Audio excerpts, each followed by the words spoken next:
Hi, I'm Catherine Jean Lopez, and I'm joined here by Father Peter John Cameron, OP, Dominican priest, preacher, author, former editor of Magnificat. Thank you once again, Father Peter John, for joining me to talk about Christmas this time. It's a joy to be with you, Catherine Jean Lopez. Thank you for inviting me. Let's talk about Christmas. Let's talk about Christmas. I We love the need a little Christmas card. Christmas. You will probably get my Christmas card around Epiphany. That's all right. It's still Christmas. Yes, exactly. Which is part of the reason that we wanted to do this, because Advent can pass us by so quickly, as we talked about a few weeks ago. Yes. And Christmas, so often in New York City, you see Christmas trees in the garbage on December 26th. And I'm like, I've just started, Christmas is a season, not a day.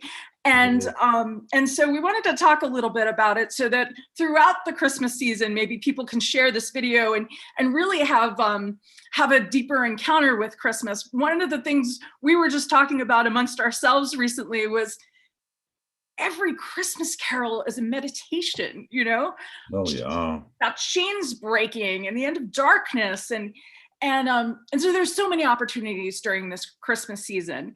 What are some of your favorite meditations to focus your mind on Christmas? Well, that's a very big question, It is a very big and I don't really have an answer to it. Well, all right, then I'll ask you what I really wanted to ask you first, Yeah. which I know you have an answer to.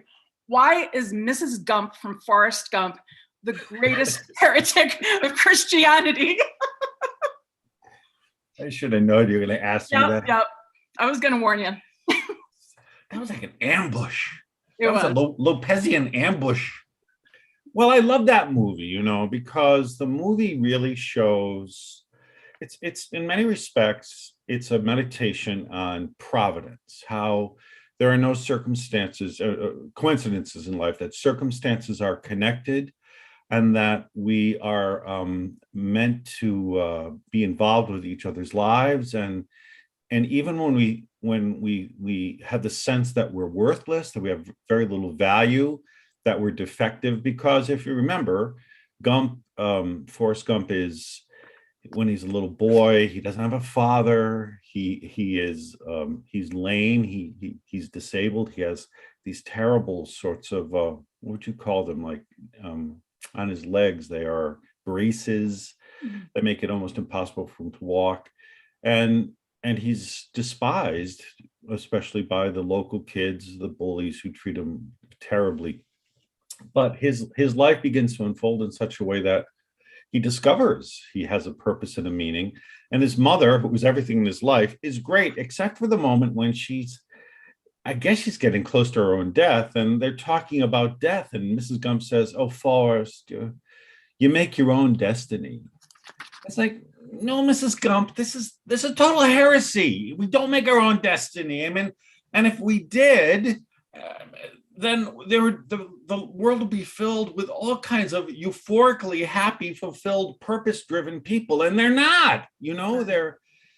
They're languishing. They're miserable. They live an abysmal life because they feel like they're living in an abyss. So destiny is given to us. Destiny is what makes reality worthwhile, and we can't impose that worth on it.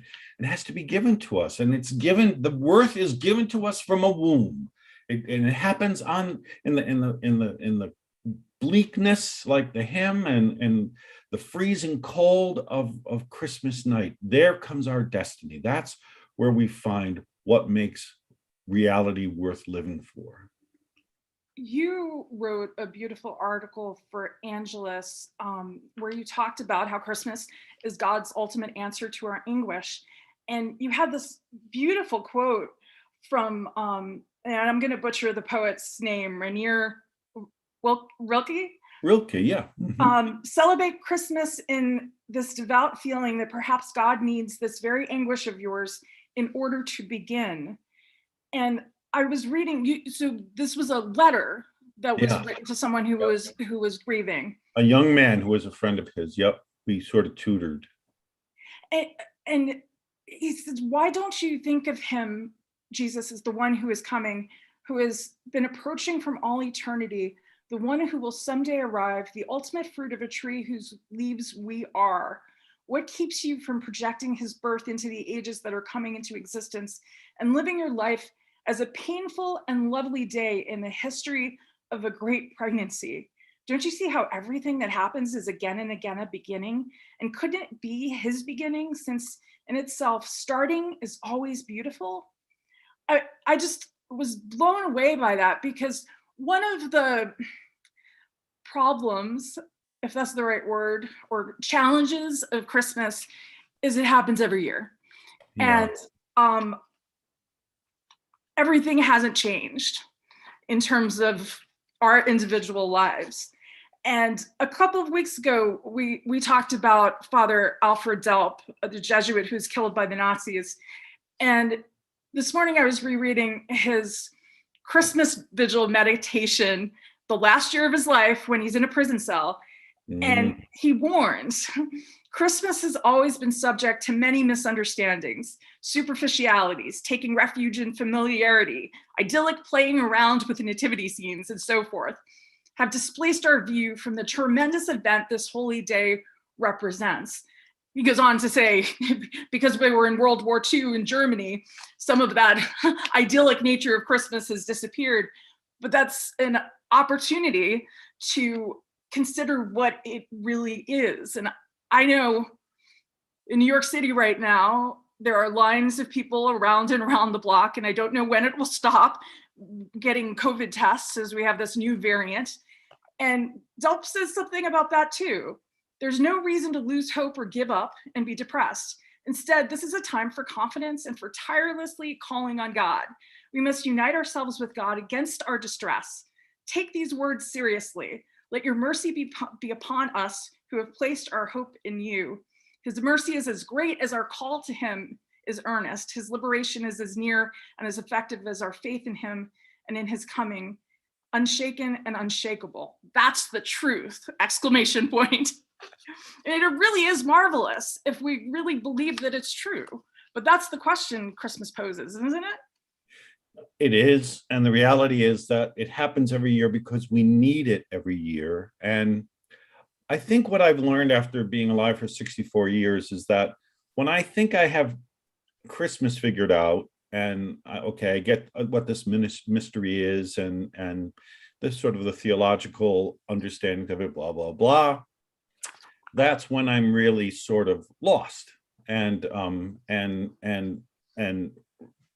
even need more of an injection of Advent, because Christmas, I guess for me, the real Christmases always come with a very, very strong element of surprise. I remember one Christmas many years ago, I don't know what was going on, but for whatever reason, I just felt that anguish that you're talking about. And I think I'm so happy you quoted that, Catherine, because I think a lot of people are in that situation now, don't you? The anguish. So, I mean, it wasn't that bad, but I felt very distracted. I felt very unrecollected. I felt like I had not prepared well. And I was on my way to a monastery of contemplative Benedictine sisters who they were Sisters of Jesus Crucified. So these are sisters that are all in some shape or form handicapped, or they have some physical struggle that has brought them to live their life together. And just as I was driving in the night, suddenly I was overwhelmed by this sense that, no, Christmas has come. Christmas has come, And I to answer your question, not to be flip, I think one of the greatest meditations certainly it's the film, It's a Wonderful Life, but also The Grinch Who Stole Christmas. Because as dumb as that and silly as it is in some ways, and it's only 15 minutes long. I mean, they had to pad it with, that huge trip down Mount, whatever it is, Doom, to make it long enough for TV. The reality is the change in that Grinch is very much a wonderful mirror of the mystery, that something, no matter how much we resist Christmas and even defy it, like that creature, this other creature comes and overtakes our creatureliness and makes our heart grow 3 times or more that day. So it's this sense of surprise that and we need it every year. We need it in this form, because what is at the root of Christmas is not a formula or an idea even, or just some theology to understand, but it's a living presence.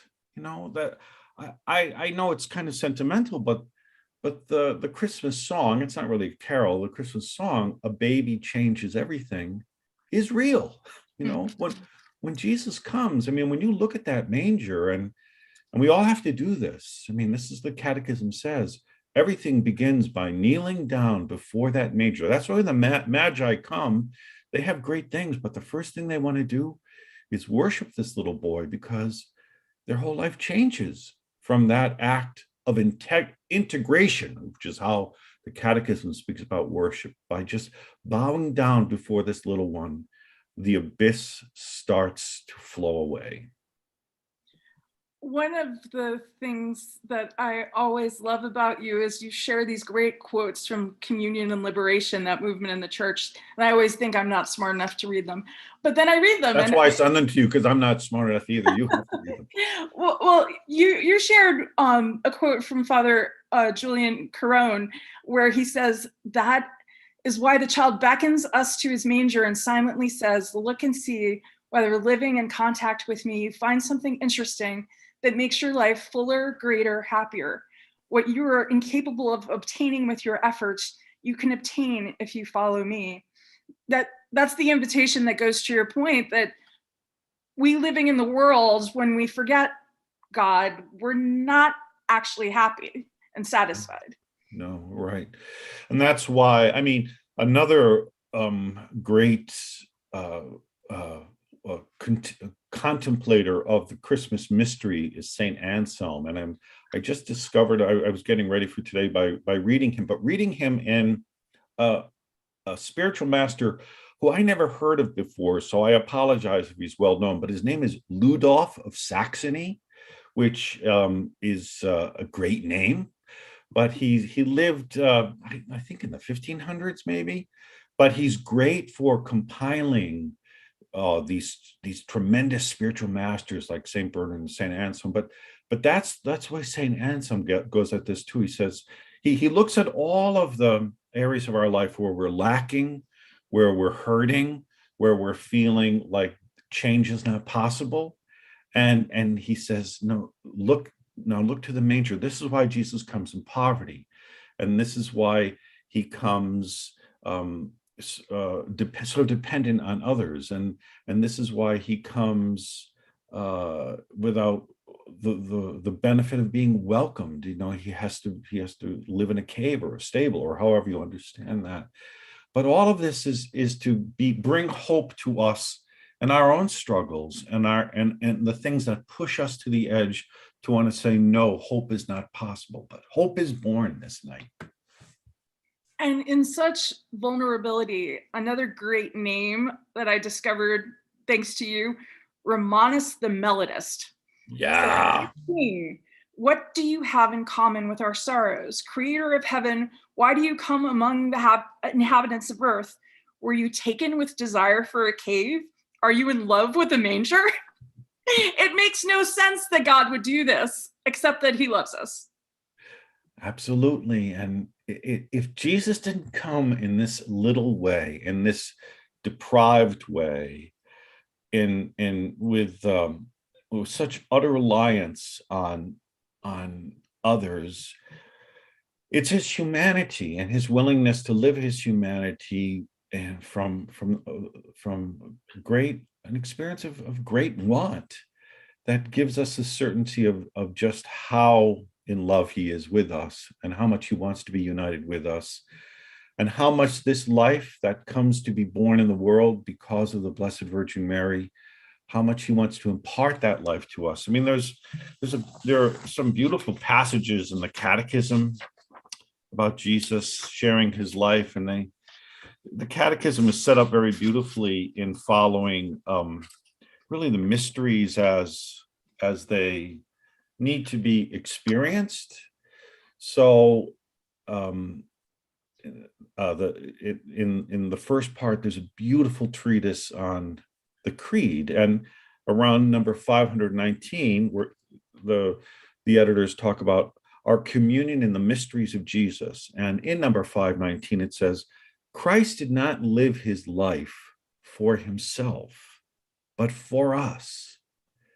And who else does this? Do you know what I mean? Right. So this life, he's not in love with the manger, but he's in love with humanity, and he wants to show us that he's willing to go to the most dismal sort of meager living out of humanity, because he knows that that's the place where we find ourselves, even if we don't have the guts to admit it. We know that that's what we're struggling with inside. And then he says the Catechism says in 521, Christ enables us to live in him all that he himself lived, and he lives it in us. So it begins now, as the angels gather around, and the ox, which they say is a symbol for Judaism, because it was a clean animal to help with the care of their work, etc. And the donkey, who's the unclean animal, he represents the Gentiles. But here they are joined together, and it's the shepherds who understand this the best. And here they come running to his manger. When I was teaching at, can I tell the story and then I'll be quiet? When I was teaching at Dunwoody, we had this I taught homiletics, which sounds like a disease, but I was a teacher. But we had this little drama club, and we had like 4 or 5 guys in it. And I had to write a Christmas play for them. And I said, okay, well, it has to have something to do with the shepherds and the sheep. What should it be about? And this one young man, a seminarian who became a priest and who died young, God be good to him, he said, well, here's the premise.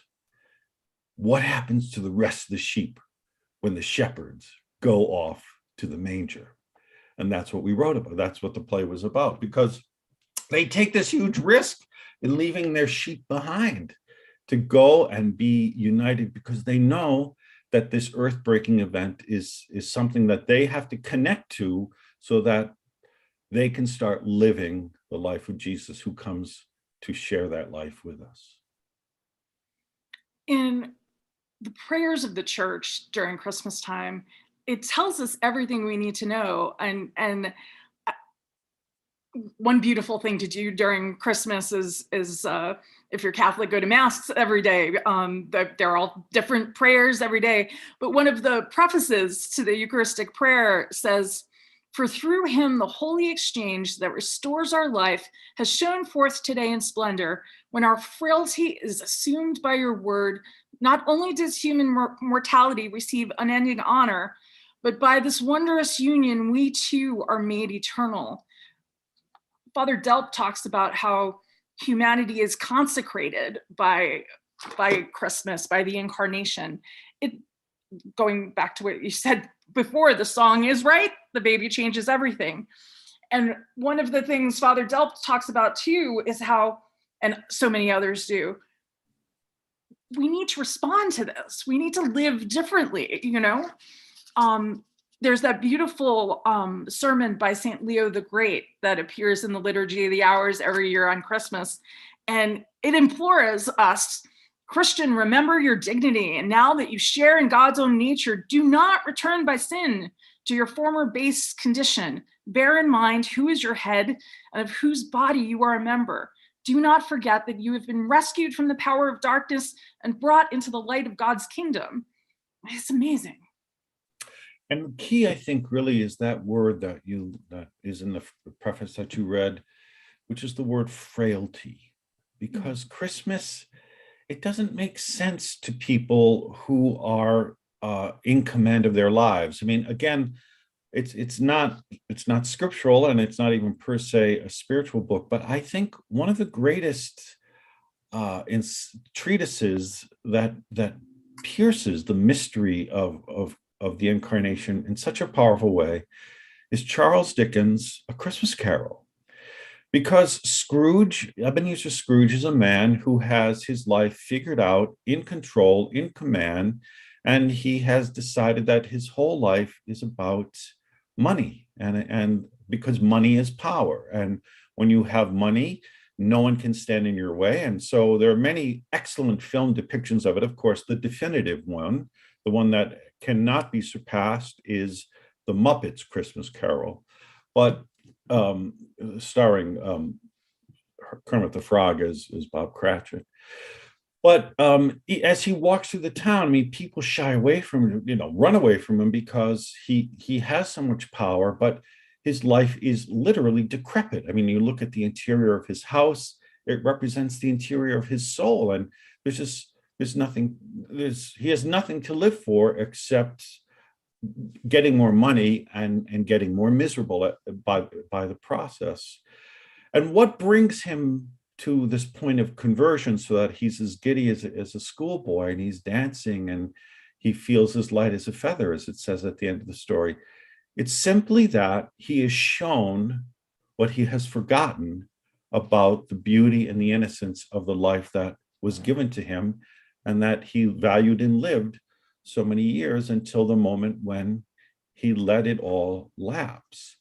And so it's very difficult for him, because he sees how he's broken relationships, and he's betrayed himself, and he so much of what has led him perhaps to this life of being so self-reliant is the brokenness that he experienced in his relationship with his own father.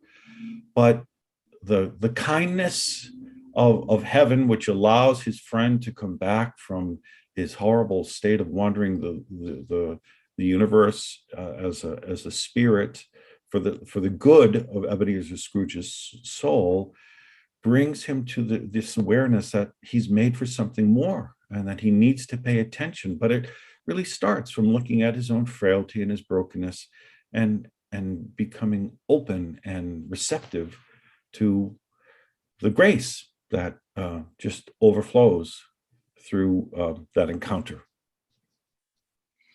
There's something particularly difficult, I want to say, for Americans to receive that gift of healing, because it requires vulnerability. And as you say, we like to be self-reliant, and I feel like you've just revealed my last 1,700 confessions. It is a real challenge. And one thing that I've been struck by in the last couple of days and weeks with this Omicron thing, there was a political reporter who I think expressed unintentionally the problem and the invitation right now.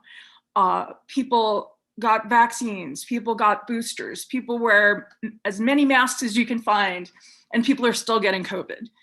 And there's this sense of certainty that people want to latch onto, that if you do A, B, and C, everything will be fine. My little world will be comfortable again, that we can do this, but we can't do this.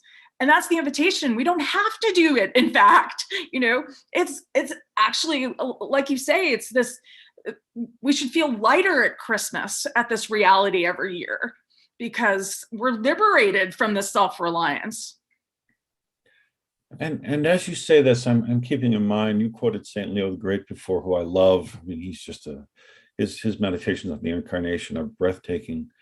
But he says in one of them, Jesus Christ, the Son of God incarnate, was born to die on the cross.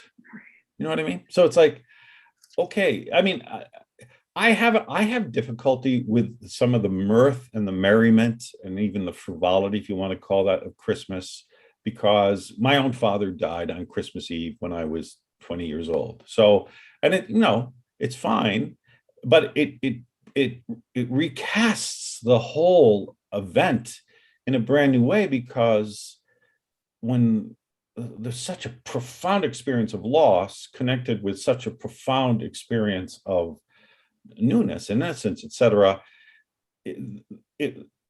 to avoid a clash that is just a cancellation, there has to be some sort of link between the two. And so, and there is, and there really is. So So that's the first thing, is that we have to recognize Christmas is not a time of giddiness. It doesn't say life is going to be light and frothy and without struggles. It's not. I mean, yes, Tiny Tim didn't die that next Christmas, but he did eventually. But he died in the friendship and with the added fatherhood, says that story, of this his new friend Ebenezer Scrooge. And so it gives us a new way of approaching the struggles of life. But keep in mind, Jesus is well aware of our weakness, of our incapacity to even enter into the mystery in a way that unlocks its richness in the way that we need it to be. And so this is why he chooses the mode by which he comes. And I learned this from my friend and my mentor, Father Romano Cesario. But there are many great masters of old, like Garrick of Vigny, but also our beloved Pope Emeritus Benedict XVI, who love to talk about why is it that Jesus Christ, the Son of God, when he becomes incarnate, does he come to us as a baby? Because if you think about it, Adam was never a baby. He started as a mature man.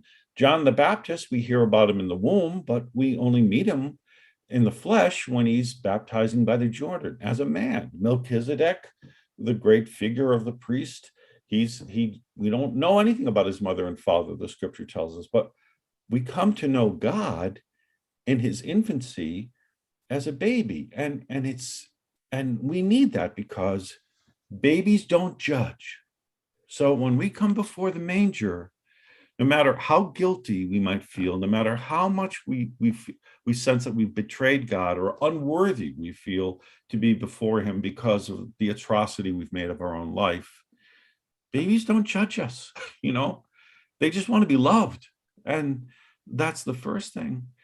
But secondly, babies themselves are irresistible. I mean, you put somebody who's crotchety like Scrooge in front of him. You put somebody who has been completely done in by the venality of the world and given over to, I don't know, whatever, or they just become anesthetized because the pandemic is raging on and there doesn't seem to be.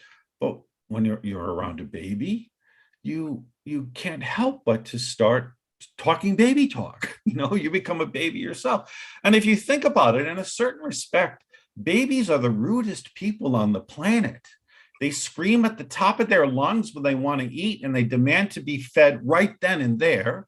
They go to the bathroom anytime they want, anywhere they want, and they expect you to take care of it. But we love this. We love this about babies. I mean, we say, try doing that when you're 26. That's not going to work out. That's a good way to lose friends. But babies, no, we love this. And also, it's Jesus, when he can talk finally, he's going to say, unless you change to become like a child, you can't enter into heaven. I mean, so he's modeling for us, this is the way we need to be. Yeah, we're not going to be without problems, but the one thing that children know is that they are in the arms of someone who cares about them, and they are not going to lead them astray, but they're going to lead them to their safety, to their happiness, to the joy that is the whole reason for human existence. My friend Mary Eberstadt writes in a book called How the West Really Lost God, how foreign the Holy Family can be to so many people today, because of, you may not have grown up in a family, or you may have, as both of us did, lost a father early on. And so how does that affect? But the gift of Christmas is that we enter into this mystery because Christ comes to us, and it really has the ability to change everything. I was reading Thomas Aquinas, who says too about the Christ child, this is the greatest purity because he's the brightness of eternal light and the unspotted mirror of God's majesty. And in a world where obviously we have so much impurity, where I think kids don't even have an opportunity to appreciate and have their innocence, because of all of the factors in culture and whatnot. But this is the miracle of the Christ child. He can work with that, and he can redeem that, and he can transform that. We just had in New York, as you know, the cause for Dorothy Day's sainthood was sent to Rome.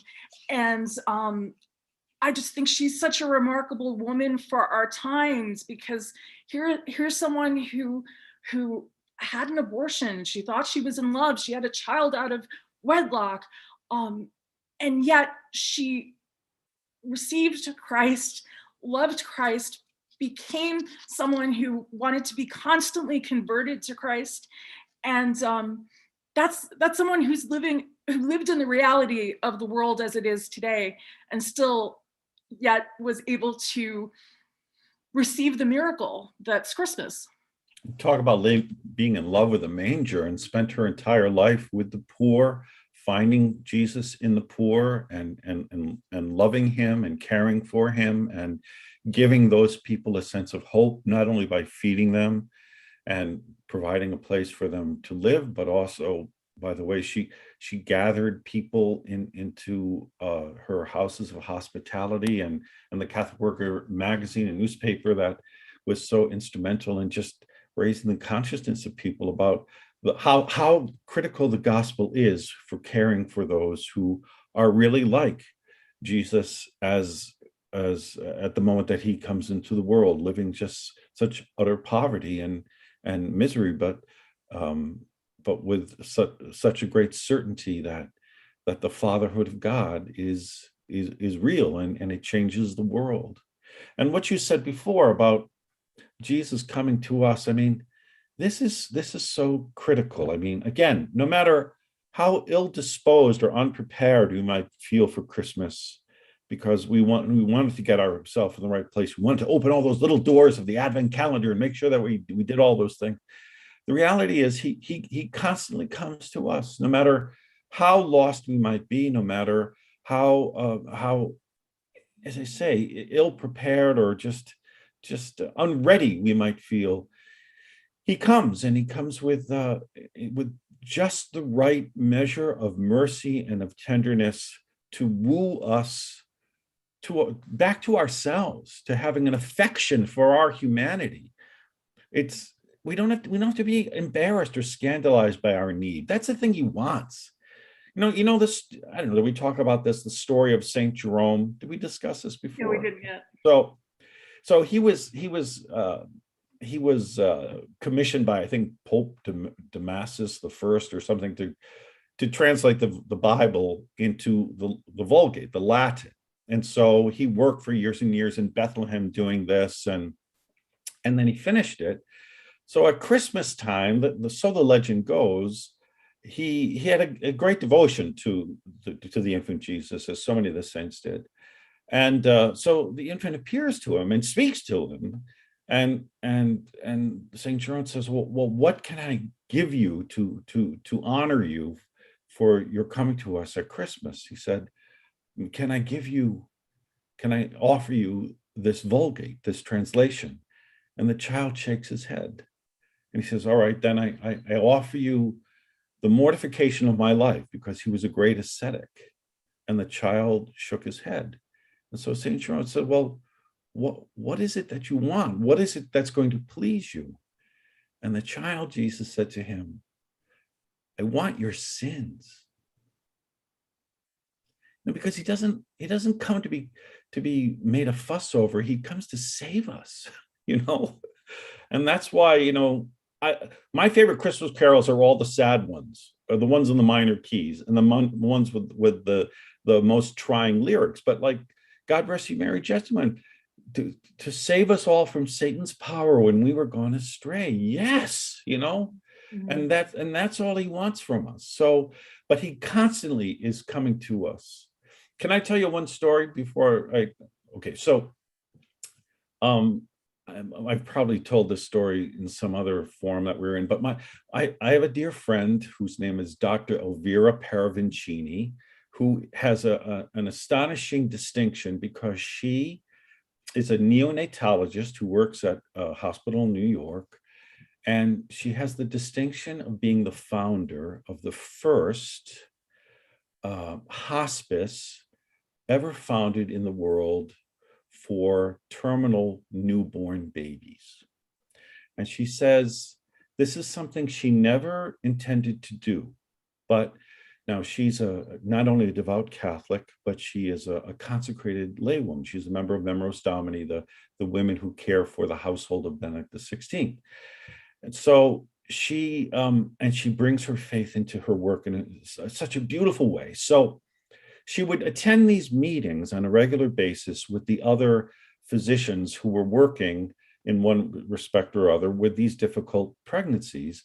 And the default position at all these meetings without any discussion was abortion, that they would just terminate these pregnancies. So after a while, Elvira said to herself, I can't do this anymore. So she just stopped going. Okay, fast forward 3 years. She's walking down the main hallway of this hospital, and coming the other direction is the head of obstetrics, who looks at her and says, Elvira, where have you been? You don't come to the meetings anymore. They missed her.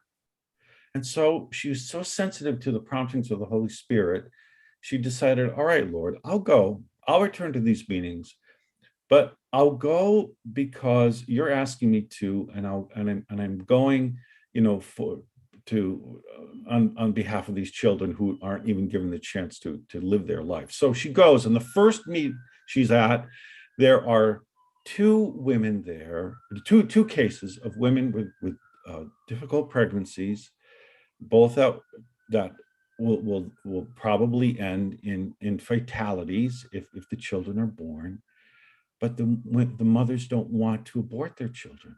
They want to meet their little sons or daughters. And so Elvira found herself saying this out loud, give them to me. Let me follow these mothers, and I will bring these babies to full term, and then we will provide those babies with comfort care. Because Elvira knew that all she wanted was to give these children the most beautiful life that is possible, and the mothers the chance to be mothers for as long as they possibly could, whether it was a minute or 10 minutes or 3 days or a week or whatever it was. Well, sure enough, other mothers wanted this too. And then came this one very difficult pregnancy, and it was a teenage boy and a teenage girl, and they were pregnant with conjoined twins.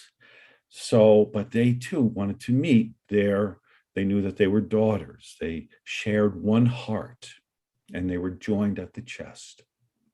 So on the day of the delivery, as you can imagine, the delivery room was jam-packed with all kinds of people. So the medical students and the nurses and doctors, but they apparently from the magazine article in which this whole story appears, I'm just telling you what's in this article, they came with all of these recriminations and these insults saying, this is outrageous. This is just an offense. I mean, this is going to scar these young people for the rest of their life. It's an abuse. How could they let this happen to this young mother and this young boy, that until suddenly they're born. Two little girls, Keela and Kayla, born weighing 1.5 pounds each, born embracing each other. And they're barely breathing. The father turns to Elvira and says, can I hold them? And so Dr. Elvira hands the two little girls to their father, and the father says, I'm here. Don't be afraid. Daddy is here. And Dr. Elvira said, nobody moved. Tears flowed down a few faces. The room was perfectly still. And she said, such a powerful beauty was manifesting itself in that room that everyone was changed. And that's Christmas. That's exactly Christmas. No matter how much hostility, how much accusation and recrimination and just contrariness, the mystery always wins. You remind me of my friend's sister Constance for Bite from the Little Sisters of the Poor. I did a panel with her years ago, and she gives even more testimony in years subsequent. She's been a little sister for I think about 20 years now, and she says she's never been in a room with someone who's dying who begs to be killed because they're loved. You know, this is exactly what you described. Those children were loved, and going back to my ambush of you earlier with Mrs. Gump, we were having a conversation about National Review's End Row issue, and you pointed out this line, Carter Sneed's piece about Roe v. Wade. Yeah. The decision itself says this freedom is about the right to define one's own concept of existence, of meaning of the universe, and of the mystery of human life. It's counter the regime of Roe versus Wade. You know, the concept of abortion is counter to this whole season and mystery of Advent. We're waiting for a child who is redeeming us, who is saving us. If we don't have Christmas, we have despair. And the proof of it again is the rampant sadness and the loneliness and the upset and just the misery that afflicts so many people, that and with it comes a sort of anger too, because there's a sense that it's not supposed to be this way, that there's an injustice being shown to me, that life is meant to be joy-filled. Life is meant to be fulfilling. Life is meant to have purpose and meaning, even at the moments when bad things happen. I still know that life is not defined by those things, but if anything, they point us in the direction of what truly matters. And that's why the key to Christmas is recognizing the fact that nothing finite is enough to satisfy the longing and the need that the human being is, that we're made for the infinite, and that we can't find the infinite. This is the great frustration of being alive. And so if you look at the ancient cultures and the ancient religious practices, you know, so many pagans tried to pierce heaven and so the Greek gods, and there was a god for everything. And St. Paul when he's on the Areopagus is walking around and says, I see you even have an altar to the unknown god, just in case they leave somebody out, because the need for human beings somehow to connect with what is above, with what is ultimate, with what is eternal is so great. And yet it's always doomed to failure, like building the Tower of Babel. But again, this is Father Luigi Giussani, servant of God. He says, yeah, all the pagan tendencies are like arrows pointing up to heaven, trying to pierce heaven. But the incarnation is a single arrow coming down and comes to us, as you say. And it's all God's initiative. And all he asks of us is to say, yes, I receive this love. I say yes to this love. I don't deserve it. I don't merit it. I don't warrant it. There's nothing about me that makes me deserving of it.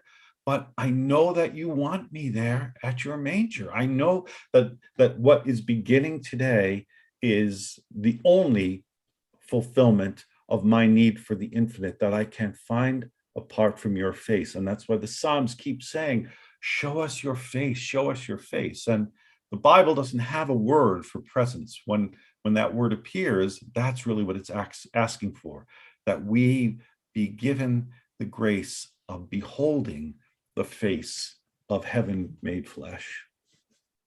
And it's important, as you say, that we not be silly about this, that we Yeah. not take it lightly. You in that piece you write for Angelus, you talk, as you mentioned, about your father's death and how that made you have to find the truth about what Christmas is.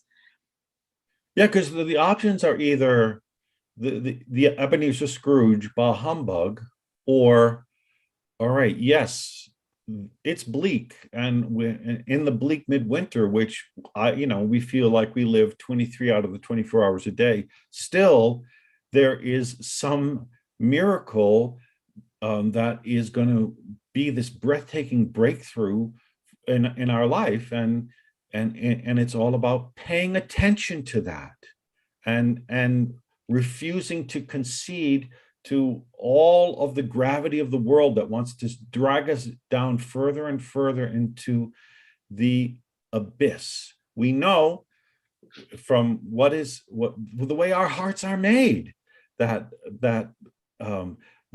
infinite is made for us. I mean, just by the very notion of desire, the very first thing that Jesus is going to say to us when he can speak in the Gospel of John is, "What are you looking for?" And this is the great way to worship Jesus, adore him in the manger, to tell him what you're looking for, because it's not, pleasure is not enough, possessions are not enough, power is not enough, popularity is not enough. I want something infinite. My desires are infinite. They're the only thing about me really that is infinite. And as our Lord says to St. Catherine of Siena, you can only honor me, who is infinite, with something about you that's infinite. And that's our desires.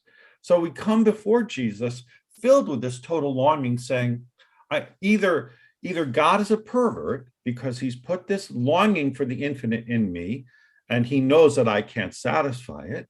And okay, maybe I could go to the hospital and have a desirectomy, which you can't do it because no health plan is going to cover that procedure. I've checked it out. You can't find it. No. But even if you go and the surgery is a perfect success, I mean, the surgeon comes out and says, yeah, the operation was great. We got every speck of desire. It's all, you're set. Okay, you emerge from that hospital.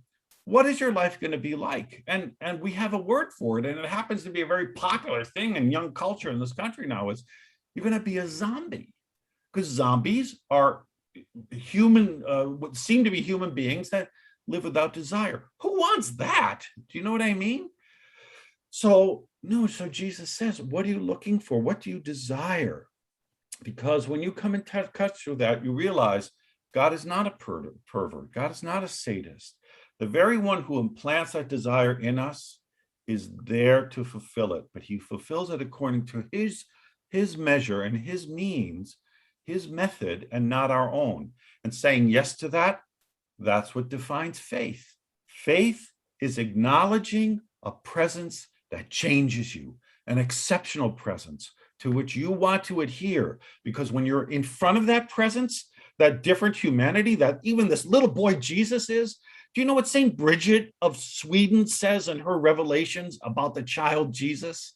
It says that the people used to like to go and just see Jesus in the arms of Mary. Why? Because there was something so incredibly different about the way he was a human being, even in his infancy, that it made them feel consoled. So they'd say to one another, come, let us go and see this little boy in Mary's arms, because it gave them what they needed to get through the misery and the drudgery and the grunge of that day. So that's faith, is acknowledge an exceptional presence to which we want to adhere. And when we do adhere to it, what happens? We become free. The old antiphons these days, they're all about freedom. Freedom from the darkness, freedom from the prison, freedom from the chains, freedom from all of the things that keep us from living joy. But it involves saying yes to this little boy, saying, I am living for you. You who have come full of human life that has never, a humanity that we all want, but we are not capable of living on our own because we don't even know how to be human apart from you, because you reveal us to ourselves, Jesus. If I cling to you with every ounce of my human strength, body, blood, soul, and divinity, cling to you with my heart, soul, mind, and strength, then my freedom will be set free, as St. Paul says. And no matter what the struggle is, I'll know how to navigate it because I'm not alone. It's always dangerous if you only read the first stanza, sing the first stanza of some of the Christmas carols. I, like you, love the ones that really focus the mind. What child is this? As an example, the first stanza sounds, oh, beautiful, cheery Christmas, but then then nails, spear shall pierce him through the cross he bore Yeah. for me, for you. You mentioned You can't sing that with eggnog. you cannot. And it gets to, I don't know if I think my poinsettia was covering this, but I always keep a cross or pietà near nativity scene, because as you said before, you can't understand Christmas without understanding all of it. Right. And the story you told about Saint Jerome, our sins are like the last thing we want to give him. I know. We don't even acknowledge them. Never mind give them. We don't want to acknowledge them. Yeah. And I actually overheard a Christmas miracle a few weeks, I guess it was a week or so ago. A man was it was at St. Joseph's, where you once lived in Greenwich Village, and a man went up to Brother Paul there and said, he looked at the confession line and he said, can I make an appointment with the priest for a confession? And Brother Paul said, well, you can get online here. And he said, no, it's been like 30, 40 years. So it'll take a while.